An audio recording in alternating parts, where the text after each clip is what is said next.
Well, for those of you that are on Obamacare in Hawaii, you might soon be looking for an alternative. I'm going to attach a link that you might find to be of interest. Hawaii's $205 million Obamacare system on life support.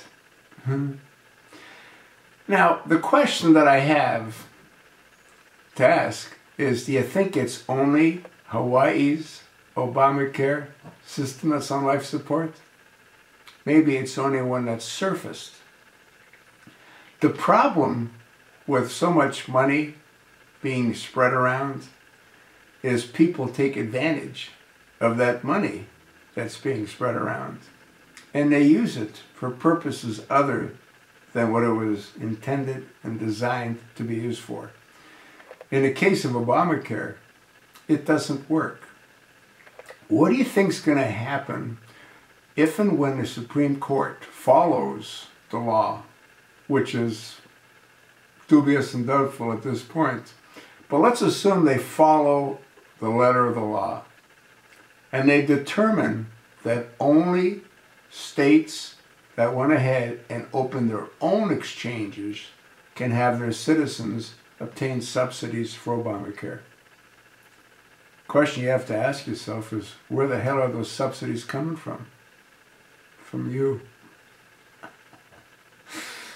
What do you think is going to happen if that happens, and if the Supreme Court follows the letter of the law? Obamacare was designed specifically to force states to open their own exchanges.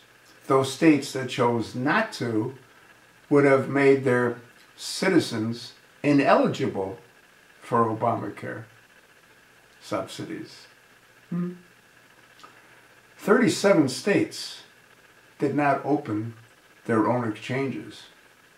However, those states' citizens are all getting subsidies illegally.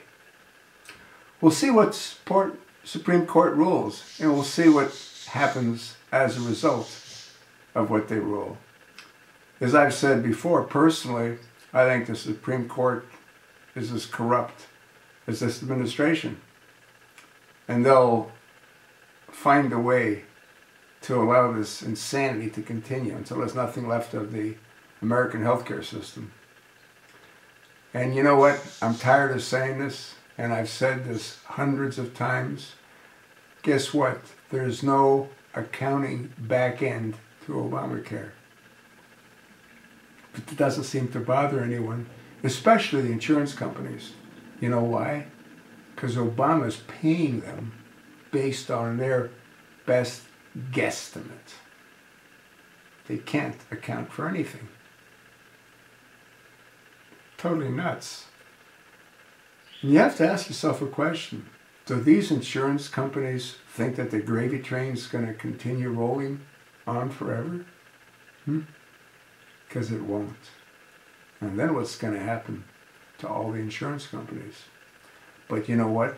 The presidents of these companies, they could care less. I'm sure they've siphoned off enough with their incredibly ridiculous multi-million-dollar salaries, where for them it becomes a non-issue. That's sort of what I think. So what do you think?